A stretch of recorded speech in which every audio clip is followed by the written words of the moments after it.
In the name of Allah, who is most merciful and beneficial. Today our topic is transfer of suit. It is a section deal 22 to 24a. Describe us what are the procedure to transfer suit from one court to another court. So these sections empower the courts to transfer or withdraw cases from one court to another, ensure convenience, fairness and proper administration of justice.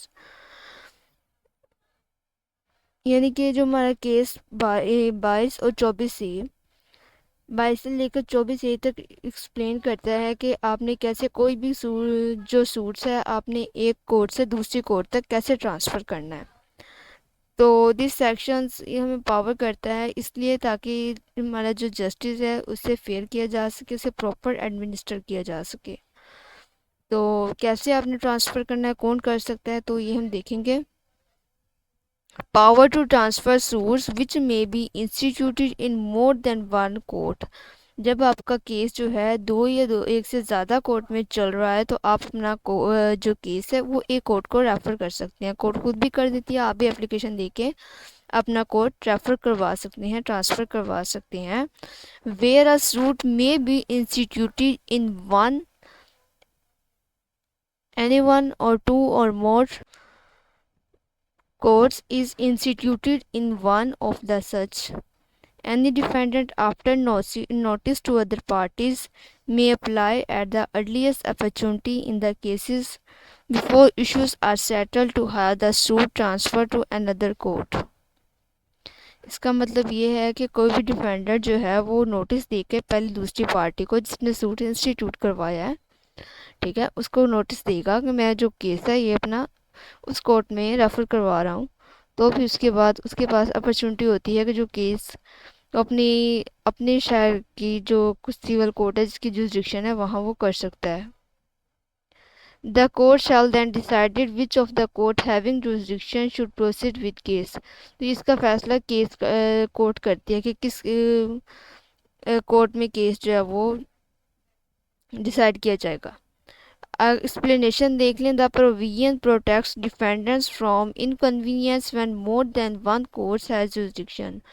यानी कि defendant को ये plea मिल जाती है, defendant के लिए आसानी हो जाती है कि वो जो अपना कोर्ट जो है उसकी जुरिस्डिक्शन को देखते हुए वो अपनी सिटी में है अपना केस फाइल करवा सकता है और उसे ट्रांसफ़र कर दिया जाता है। The defendant not the plaintiff has a right to seek transfer. जो प्लेंटिफ है वो ट्रांसफ़र नहीं करता, वो राइट नहीं रखता कि पहले उसने एक कोर्ट में कराया बाद में दूसरी कोर्ट में। ऐसे नहीं, डिफेंडेंट के पास राइट है अगर जुरिस्डिक्शन है तो। अगर नहीं है तो फिर नहीं, फिर तो कोर्ट देख ही लेना कि नहीं है इसकी जुरिस्डिक्शन। अगर प्लेंटिफ ने जहाँ कोर्ट इंस्टीट्यूट करवाया है तो वो वही इंस्टीट्यूट रहेगा। आगे है there request must be before the settlement of the issues. अगर रिक्वेस्ट की जा सकती है before the settlement of issues, early stage पे है तो रिक्वेस्ट करनी है। अभी आपके जो इश्यूज़ हैं वो फ्रेम नहीं हुए, से पहले आप रिक्वेस्ट कर सकते हैं to court and to other party. Example, if a contract was made in a Lahore. अगर एक जो कॉन्ट्रैक्ट है उसे बनाया गया था लाहौर में, but it's to be preferred in Karachi, but इसे परफॉर्म किया गया कराची में। बोथ कोर्ट्स हैव जुरिस्डिक्शन, दोनों कोर्ट्स की जुरिस्डिक्शन है कि लाहौर भी उसे उस पर डिसीजन दे सकती है और कराची भी दे सकती है। कैसे दे सकती है? कॉन्ट्रैक्ट तो बना लाहौर में, परफॉर्म कहाँ हुआ? कराची में। तो एक्शन अगर कहाँ हुआ? कराची में। और लाहौर में है उसका जो कॉन्ट्रैक्ट बनाया गया, कॉन्ट्रैक्ट को लाहौर में बनाया गया, तो लाहौर वाली जो कोर्ट है वो भी देख सकती है कोर्ट को, कराची वाली भी देख सकती है। Both courts have jurisdiction if the plaintiff false in Lahore but the defendant finds Karachi. लेकिन जो हमारा डिफेंडेंट है वो कराची में है, वो केस फाइल करता है लाहौर में। More convenient he can apply transfer under the section 22। उसके पास राइट है कि वो इस केस को उसको एप्लीकेशन दे के डिफेंडेंट अपना जो केस है वो कराची की कोर्ट में ट्रांसफ़र करवा सकता है। अंडर सेक्शन 22 की एप्लीकेशन उसे फ़ाइल करनी पड़ेगी। समझ आई कि नहीं आई? क्या समझ आई? ये समझ आई कि अगर आपका प्लेंटिफ जो है वो आपके अगेंस्ट कोई केस इंस्टीट्यूट करवाता है, सबसे पहले केस इंस्टीट्यूट होता है, उसके बाद फर्दर एप्लीकेशंस आप दे सकते हैं। पहले केस का इंस्टीट्यूट होना ज़रूरी है।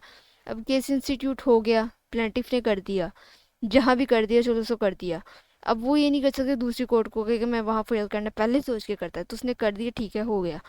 अब जो डिफेंडेंट है उसने तो अपनी रिटर्न स्टेटमेंट देनी है ना, आंसर में कोई तो रिप्लाई करना है, तो साथ वो एप्लीकेशन भी देगा कि मेरा जो केस है उसको कोर्ट को रेफर कर दें, या परफॉर्म यहाँ हुआ है तो मेरी कोर्ट खुद ही डिसाइड कर देगी। तो वो तो फिर जब एप्लीकेशन उस कोर्ट के पास जाएगी तो वो उसको लगा तो वो कर देगी, और नहीं तो वो नहीं करेगी, क्योंकि जुरिस्डिक्शन दोनों ही की है। To what court application lies, section 23 क्या कहता है, this section specifies where the files the application. अगर दोनों कोर्ट के पास जुरिस्डिक्शन है तो आपने एप्लीकेशन फाइल करनी है अपीलेट कोर्ट के पास। फर्ज करें कि आपका जो केस है वो चल रहा है डिस्ट्रिक्ट कोर्ट में, ठीक है, डिस्ट्रिक्ट कोर्ट के अंदर आपका केस जो है वो फाइल हो कर दिया गया, सूट इंस्टीट्यूट करवा दिया गया। अब आपने क्या करना है, उसको ट्रांसफ़र करना है, आपने एप्लीकेशन देनी है सेक्शन 22 की तो देनी है, लेकिन देनी कहाँ है ये भी आपको पता होना चाहिए। तो आपने उसे एप्लीकेशन जो देनी है वो अपीलेट कोर्ट देनी है। अपीलेट कोर्ट उसकी जो जो उसके मातहत जितनी भी सब अदालतें हैं ना, तो उसकी जो अपीलेट कोर्ट है आपने वहाँ देनी है। एक अदालत बड़ी होती है डिस्ट्रिक्ट कोर्ट की, आपने उसे देनी है। अगर उसकी नहीं है अपीलेट कोर्ट, इन केस ऐसा होता है ना कि अपीलेट कोर्ट उनकी नहीं है तो सब इक्वल है, तो if this courts are under different appellate courts, अगर इसके तमाम अपीलेट कोर्ट हैं तो उसकी, अगर वो खुद ही अपीलेट कोर्ट है तो आपने उसको जो ट्रांसफ़र के लिए जो है हाई कोर्ट देनी है, क्योंकि हाई कोर्ट की अदर कोर्ट्स हैं वो हाई कोर्ट की सबऑर्डिनेट होती हैं। अगर कोई उसकी अपीलेट कोर्ट है तो ठीक है, वेल एंड गुड, अगर नहीं है तो उसकी जो एप्लीकेशन है वो आपने दे, सही है। तो if the court are under the different appellate courts, अगर कोर्ट के अंदर डिफरेंट अपीलेट कोर्ट्स हैं but under the same high court, तो उनकी हाई कोर्ट एक है, तो आपने हाई कोर्ट में एप्लीकेशन अपनी देनी है। The application is made to the high court, तो एप्लीकेशन किसे दी जाएगी, हाई कोर्ट को दी जाएगी। If the courts are under different high courts, अगर डिफरेंट हाई कोर्ट हैं, डिफरेंट हाई कोर्ट की जुरिस्डिक्शन है कि आपको केस को सुन सकती है, हाई कोर्ट की जुरिस्डिक्शन होती है ना, तो अगर आपका केस ही हाई कोर्ट है, आप उसको ट्रांसफ़र करना चाहते हैं, अगर आपका सिंध हाई कोर्ट में केस चल रहा है, आप लाहौर हाई कोर्ट को देना चाहते हैं, तो फिर आप एप्लीकेशन देंगे high court within whose jurisdiction case was originally filed. जिस हाई कोर्ट में आपका केस चल रहा है ना, अगर आपका केस चल रहा है सिंध में, तो आपने सिंध को एप्लीकेशन देनी है कि आपका जो कोर्ट केस है वो दूसरी हाई कोर्ट को दे दे, यानी कि लाहौर हाई कोर्ट को ट्रांसफ़र कर दे। सही है, समय लग गई। या तो आपने पीलेट कोर्ट को देनी है, पीलेट कोर्ट नहीं है तो आपने इसकी हाई कोर्ट को देनी है, क्योंकि पीलेट कोर्ट की अदर सबऑर्डिनेट होती हैं। और अगर वो सब अपीलेट कोर्ट हैं तो आपने इसको देनी है हाई कोर्ट को देनी है, क्योंकि हाई कोर्ट की सब कोर्ट्स होती हैं वो पीलेट कोर्ट, सब की जो पीलेट कोर्ट होती है वो हाई कोर्ट होती है। और अगर हाई कोर्ट ही को आप का केस चल रहा है तो आपने वहाँ से ट्रांसफ़र करवाना है अनदर हाई कोर्ट, तो आपने जिस के कोर्ट में आपका केस चल रहा है आपने वहाँ एप्लीकेशन मूव करनी है। अंडर सेक्शन 22 की एप्लीकेशन देनी है, 22, ओके। सेक्शन 24 क्या कह रहा है, general power of transfer and withdrawal. The section 24 give bar, वो बार लगा रहा है पावर टू हाई कोर्ट पर एंड द डिस्ट्रिक्ट कोर्ट पर to transfer or withdraw cases either or one party application or on their on motion. वो ये कह रहा है कि दोनों पार्टीज़ के ऊपर बार लगा रहा है, डिस्ट्रिक्ट कोर्ट और हाई कोर्ट के, आपने एक पार्टी के एप्लीकेशन पे जो है एप्लीकेशन पर आपने केस जो है वो ट्रांसफ़र करना है दोनों पार्टीज़ को देखते हुए, कि दोनों के अलावा क्या स्पेसिफिक है, क्या क्या गुड है कि वो दोनों का केस किस कोर्ट में सुना जाए। Power to transfer or withdraw, the high court और डिस्ट्रिक्ट कोर्ट एंड स्टेशन की पावर्स क्या हैं, ट्रांसफ़र वो किस किस केस के ऊपर जो है ट्रांसफ़र कर सकती हैं, जो उनका केस होता है जो ट्रांसफ़र किया जा सकता है। The transfer any suit appeal or proceeding pending before to another subordinate competent to try it, यानी कि अगर उनका केस जो है वो पेंडिंग है और अदर कोर्ट जो है वो उनको लगता है कि वो केस सुन सकती है, उनके पास टाइम नहीं है और बर्डन ज़्यादा है, तो वो अदर कोर्ट को दे सकती है, जबकि वो भी तो कम्पिटेंट ही है ना। Withdraw any case pending in subordinate court, try to dispose of itself, transfer it to another subordinate court or retransfer it back to original court। यानी कि इसमें ये बात हो रही है कि अगर उसका केस जो है वो खुद कोशिश करे उसे डिस्पोज ऑफ करवाने की, इस पर डिसीजन देने की खुद दे, अगर नहीं होता, अगर उसमें ज़्यादा से ज़्यादा भी हेयरिंग रहती हैं तो फिर वो उस अदर कोर्ट को ट्रांसफ़र कर दें जो कि उसकी सबऑर्डिनेट है। और जो सबऑर्डिनेट है अगर उससे भी डिसीजन नहीं हो रहा तो उसके पास ये राइट है कि वो ट्रांसफ़र कर सकती है ओरिजिनल कोर्ट, जो उसकी ओरिजिनल कोर्ट बनती है जहाँ सूट इंस्टीट्यूट हुआ था। यानी कि ये कोर्ट के भी बता रहे हैं कि अगर पार्टी के पास ये राइट है कि वो अपने ट्रांसफ़र करवा सकते हैं, तो हमारी जो कोर्ट्स हैं उनके पास भी ये राइट है कि जो वो अपना जो केस है वो अदर को ट्रांसफ़र कर सकती हैं। या तो वो खुद डिस्पोज ऑफ कर दें, यानी कि डिस्पोज ऑफ इट्स सेल्फ, अगर नहीं कर सकती तो वो सब ऑर्डिनेट कोर्ट को रेफर कर दे कि आप इस पर डिसीजन कर दें। जो सब ऑर्डिनेट से भी नहीं हो रहा तो वो फिर ट्रांसफ़र कर सकती है back to the original court के पास। समझ लगे बात की क्या हो रही है? ये बात हो रही है कि हमारी पावर्स हैं हमारी कोर्ट्स के पास भी कि वो भी केस को ट्रांसफ़र कर सकती हैं when there case is not deciding, then they have a right, they have a jurisdiction, they have a power to transfer from one court to another court to make the decree, to make the final decision. अब procedure क्या है?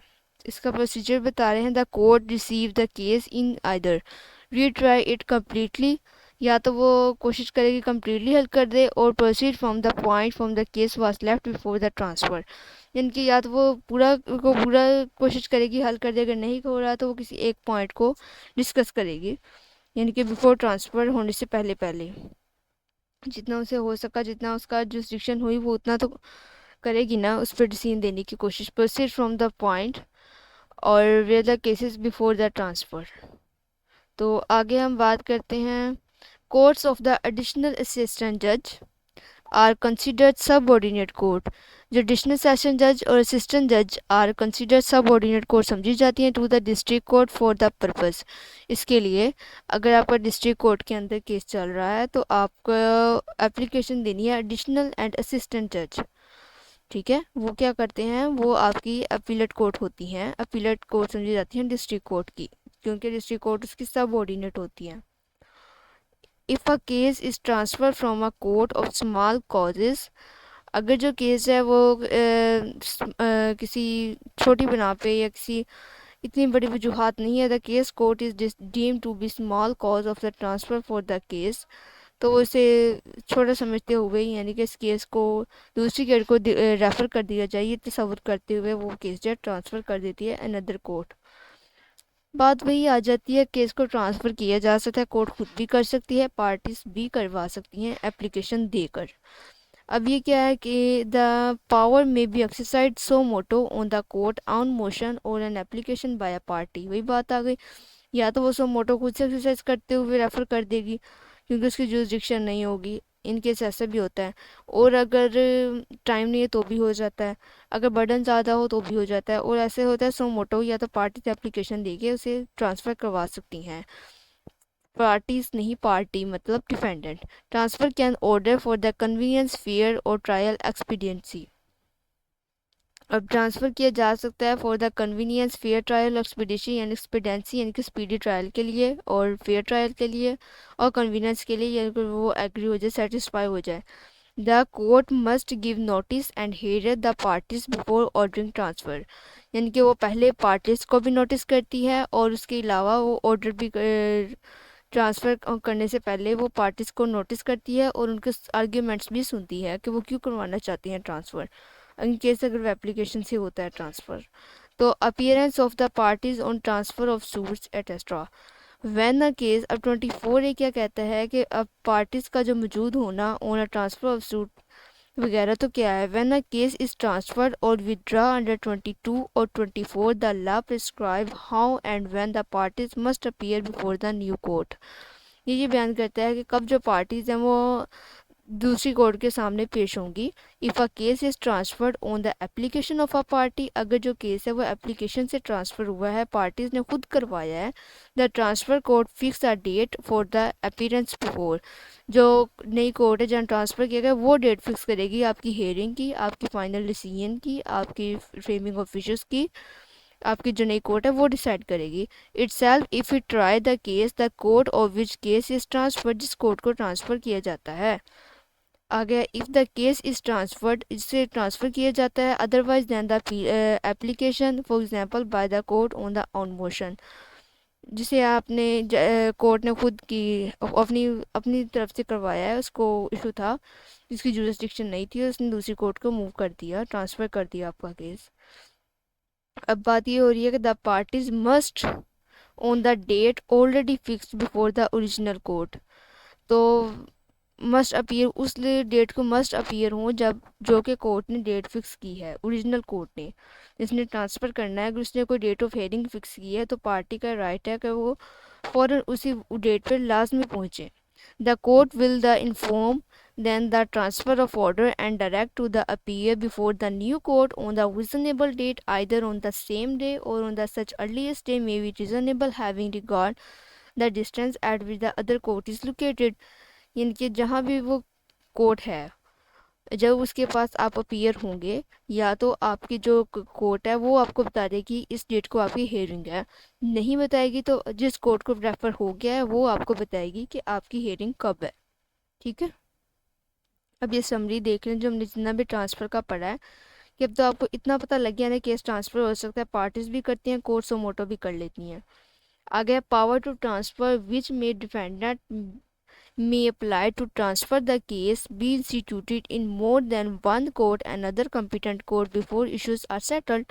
यानी कि अब जो defendant है, parties चाहती हैं कि हमारा केस जो है वो अनदर कोर्ट हो जाए, तो वो उसे before framing of issues before trial वो कॉम्पिटेंट कोर्ट को एप्लीकेशन देगा जो कि अपीलेट कोर्ट होगी। समझ आ गई? अब हम उन सब का पर्पस पढ़ रहे हैं। क्यों हमने सेक्शन 22 में ये पढ़ा है कि अगर आपने केस ट्रांसफ़र करवाना है डिफेंडेंट ने कॉम्पिटेंट कोर्ट से कहकर, तो उसने क्या करना है, अपने इश्यूज फ्रेम होने से पहले पहले अपनी दरख्वास्त दे देनी है और नोटिस भी अदर पार्टी को दे देना है। ये 22 ने हमें बता दिया कि आपने एप्लीकेशन देनी है और 22 की देनी है बिफोर डिसाइडिंग अ केस। अब बिफोर फ्रेमिंग ऑफ इश्यूज, अब 23 क्या कह रहा है कि to what court application lies, कहाँ एप्लीकेशन देनी है, specify the proper appellate high court where transfer the should be made. High court देनी है या अपीलेट कोर्ट देनी है, दोनों में से एक को देनी है आपने। पहली बात तो ये कि करना कि आपने एप्लीकेशन देनी है, कहाँ देनी है, अपीलेट कोर्ट देनी है, हाई कोर्ट देनी है। जनरल रूल हमें 24 ये बताता है कि हाई कोर्ट और डिस्ट्रिक्ट कोर्ट में transfer or withdraw case for the convenience और द जस्टिस इवन सो मोटो। ये कोर्ट के हाई कोर्ट को बयान करता है 24। फिर ये बताता है कि हाई कोर्ट, हमारी पीलेट कोर्ट भी ये राइट रखती हैं कि पास भी ये पावर है कि वो अपनी जस्टिस को सोमोटो को पावर को यूज़ करते हुए अपनी जो केस है वो अनदर कोर्ट कॉम्पिटेंट कोर्ट को रेफर कर सकती है। ये 24 हमें बताता है। फिर 24 ये हमें क्या बताता है कि कब वो अपीयरेंस होगी, पार्टीज ऑन ट्रांसफ़र। जब ट्रांसफ़र हो गया तो वो अपीयरेंस कब होगी, कहाँ होगी। Regulate how when parties are appear after a case is transferred. जब ये ट्रांसफ़र कर दिया जाता है तो फिर ये डिसाइड किया जाता है कि आपने कब अपीयर होना है। तो essence of the sections, the object of the 24A is to ensure no party suffers is convenience or justice due to the choice of the forum.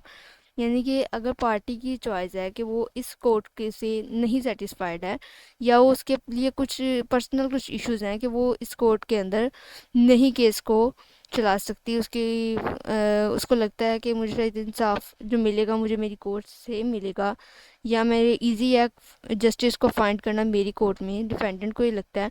क्योंकि अगर प्लेंटिफ ने इंस्टीट्यूट करवा दिया उससे तो अपना राइट लेना है, कोर्ट ने देखना है सिर्कमस्टांसिस को।